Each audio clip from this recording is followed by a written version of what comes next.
Assalamualaikum warahmatullahi wabarakatuh.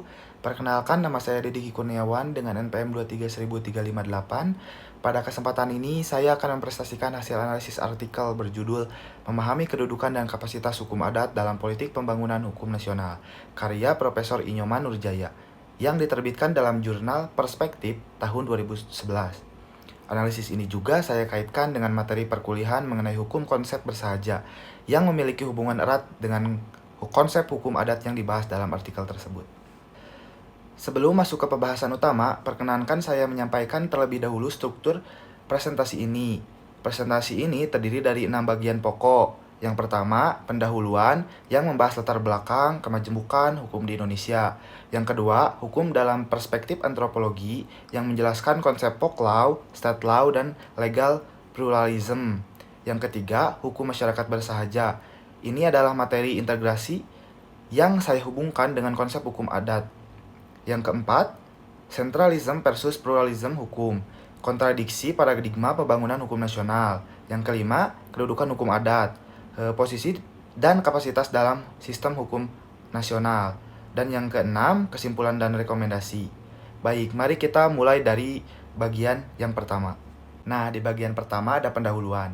Indonesia merupakan negara yang dikenal dengan keberagamannya. Lebih dari 1.340 kelompok etnik, 718 bahasa daerah, 6 agama resmi, tersebar di 38 provinsi dari Sabang sampai Merauke.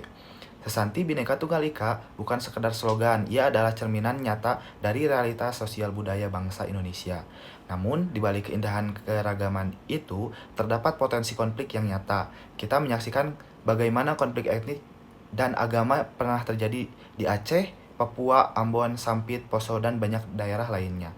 Dari perspektif antropologi, konflik ini bukan hanya soal perbedaan suku atau agama semata, tetapi seringkali berakar dari persoalan yang lebih mendasar, yaitu konflik nilai, konflik norma, dan konflik kepentingan, termasuk konflik akibat diabaikannya hukum yang hidup di tengah masyarakat. Inilah yang mendorong Prof. Nurjaya mengajukan pertanyaan fundamental dalam artikelnya. Bagaimana sesungguhnya kedudukan dan kapasitas hukum adat dalam politik pembangunan hukum nasional di negara multikultural ini? Pertanyaan ini akan dijawab bersama melalui pendekatan antropologi hukum. Untuk menjawabnya, kita perlu lebih dahulu memahami bagaimana antropologi memandang hukum. Mari kita masuk ke slide berikutnya. Jika kita bicara hukum, kebanyakan orang langsung berpikir tentang undang-undang, pengadilan, polisi, dan penjara. Tapi dalam perspektif antropologi, hukum, gambaran itu jauh lebih luas. Para antropolog seperti Hobel, Pospisil, dan Griffith menjelaskan bahwa hukum dalam masyarakat terwujud setidaknya dalam 3 bentuk. Yang pertama, hukum negara atau state law. Inilah hukum formal yang kita kenal. Peraturan perundang-undangan yang dibuat oleh negara dan ditegakkan melalui aparat negara. Yang kedua, hukum rakyat atau folk law atau hukum adat. Ini adalah hukum yang tumbuh dari kebiasaan dan tradisi masyarakat di Indonesia. Ini kita kenal sebagai hukum adat. Ia tidak tertulis tetapi sangat hidup dan ditaati oleh masyarakat. Dan yang ketiga ada hukum agama atau religious law.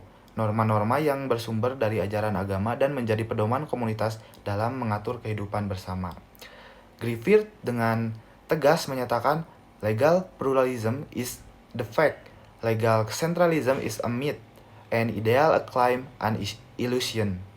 Yang artinya kemajemukan hukum adalah fakta yang tidak bisa dipungkiri, sementara gagasan bahwa hanya ada satu hukum yang berlaku, yaitu hukum negara, hanya sebuah ilusi.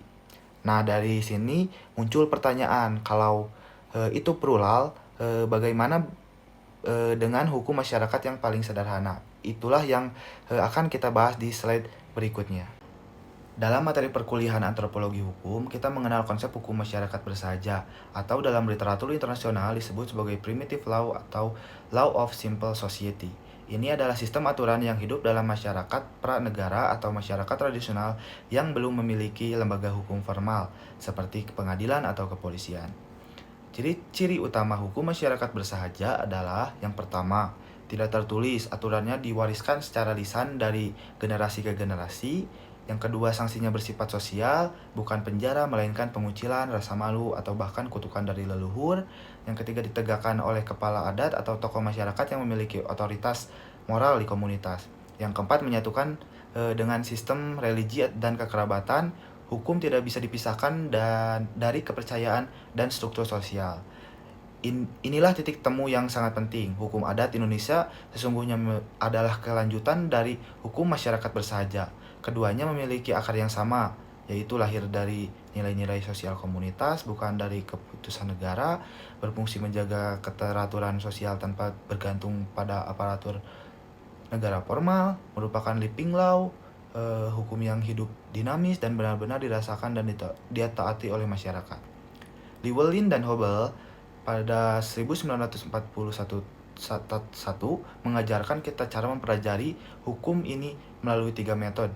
Yang pertama, ideological method, menggali norma dari ingatan para tokoh adat. Yang kedua, ada descriptive method, mengamati perilaku nyata warga sehari-hari. Dan yang ketiga, ada trouble case method, yaitu mengkaji kasus-kasus sengketa yang pernah terjadi dalam masyarakat. Namun sayangnya, hukum yang begitu hidup dan nyata ini justru seringkali diabaikan dalam sistem hukum nasional kita. Mengapa? Karena ada benturan paradigma besar antara sentralisme dan pluralisme hukum. Mari kita lihat kontradiksi ini. Selama lebih dari 3 dasawarsa, pemerintah Indonesia menganut apa yang disebut Nurjaya sebagai paradigma sentralisme hukum atau legal centralism. Artinya, hukum negara ditempatkan sebagai satu-satunya hukum yang berlaku bagi seluruh warga dari Sabang sampai Merauke, tanpa memperhatikan keberagaman hukum yang sudah ada. Implikasinya sangat serius. Hukum adat digusur, dianggap tidak resmi dan tidak valid.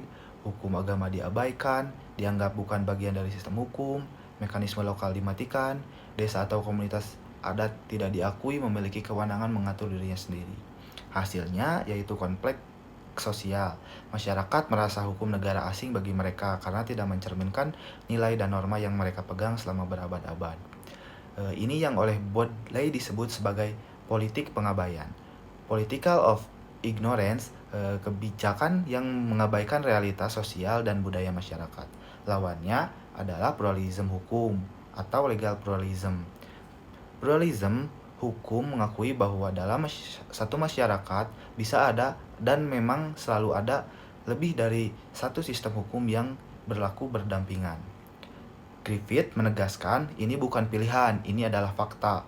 Pluralism hukum memungkinkan hukum adat diakui dan diintegrasikan ke dalam sistem nasional, hukum agama dihormati dalam kehidupan komunitas, nilai-nilai lokal menjadi fondasi, bukan hambatan bagi hukum. Hasilnya yaitu hukum yang lebih adil, lebih efektif, dan lebih diterima oleh masyarakat karena mencerminkan kehidupan nyata. Dengan pemahaman ini, kita bisa lebih jernih melihat di mana sebenarnya kedudukan hukum adat dalam sistem kita. Setelah kita memahami konteks di atas, kini saatnya menjawab pertanyaan inti, apa sebenarnya kedudukan dan kapasitas hukum adat dalam pembangunan hukum nasional? Prof. Nurjaya merujuk pada berbagai ahli antropologi hukum, menjelaskan bahwa hukum adat memiliki 3 fungsi utama. Fungsi pertama, pengendalian sosial atau social control. Hukum adat berfungsi menjaga keteraturan dalam komunitas. Sama persis seperti yang dilakukan hukum negara. Bedanya hukum adat jauh lebih diterima karena lahir dari dalam masyarakat itu sendiri. Fungsi kedua, living law dan produk budaya. Hukum adat adalah produk budaya yang mencerminkan nilai, norma, dan tradisi yang tumbuh organik. Ini yang disebut sebagai living law. Hukum yang benar-benar hidup, bukan sekedar tulisan di atas kertas. Fungsi ketiga, referensi hukum nasional. Inilah kapasitas terbesar hukum adat. Substansi, prinsip, dan nilai-nilai hukum adat seharusnya diakomodasi dan diintegrasi ke dalam hukum negara, memperkaya dan melegitimasi sistem hukum nasional. Lawrence Friedman mengingatkan kita bahwa sistem hukum memiliki 3 elemen yang tak terpisahkan. Yang pertama, struktur hukum, lembaga dan aparat penegak hukum, substansi hukum, yaitu isi peraturan perundang-undangan, budaya hukum, yaitu nilai, sikap, dan perilaku masyarakat terhadap hukum. Hukum adat dan hukum masyarakat bersahaja adalah jantung dari budaya hukum masyarakat Indonesia. Jika budaya hukum diabaikan, maka hukum negara tidak akan pernah benar-benar efektif. Dengan semua pemahaman ini, kita sampai pada bagian akhir, kesimpulan dan rekomendasi yang konkret. Baik, dari seluruh analisis yang telah kita bahas, ada 4 kesimpulan utama yang dapat kita tarik. Yang pertama, Indonesia adalah negara multikultural dengan fakta kemajemukan hukum yang tidak bisa dipungkiri. Masyarakat kita tidak hanya hidup dalam satu sistem hukum. Yang kedua, paradigma sentralisme hukum yang selama ini dianut telah mengabaikan hukum adat sebagai living law masyarakat. Ini adalah akar dari banyak konflik sosial yang kita alami. Yang ketiga, hukum masyarakat bersahaja adalah akar historis dari hukum adat. Keduanya lahir dari nilai sosial dan budaya komunitas, bukan dari kehendak penguasa. Yang keempat, legal pluralism bukan utopia, melainkan fakta. Hukum yang responsif terhadap keberagaman dan satu-satunya jalan menuju keadilan sejati dalam masyarakat Indonesia. Berdasarkan kesimpulan tadi, ada 5 rekomendasi yang saya ajukan. Yang pertama, reformasi paradigma dari sentralisme ke pluralisme. Yang kedua, genuine recognition, pengakuan nyata dan bermartabat terhadap hukum adat, hukum agama, dan regulasi lokal. Yang ketiga, integrasi, nilai-nilai hukum adat harus masuk ke dalam peraturan perundang-undangan nasional secara konkret. Yang keempat, membangun hukum responsif, hukum yang merespon dan mengakomodasi kebutuhan nyata masyarakat. Yang kelima, menjadikan hukum masyarakat bersahaja sebagai pelajaran fundasional, karena dari sanalah hukum bermula. Saya ingin menutup presentasi ini dengan satu kalimat yang saya rasa merangkum segalanya. Hukum yang adil bukan hanya hukum yang tertulis, tetapi hukum yang hidup dan dirasakan oleh rakyat. Demikian presentasi yang dapat saya sampaikan. Semoga analisis ini memberikan kontribusi pemikiran yang bermanfaat bagi kita semua, khususnya dalam memahami pentingnya hukum adat dalam pembangunan hukum nasional Indonesia yang lebih adil dan demokratis. Atas perhatian Bapak dosen dan teman-teman sekalian, saya ucapkan terima kasih yang sebesar-besarnya. Wassalamualaikum warahmatullahi wabarakatuh.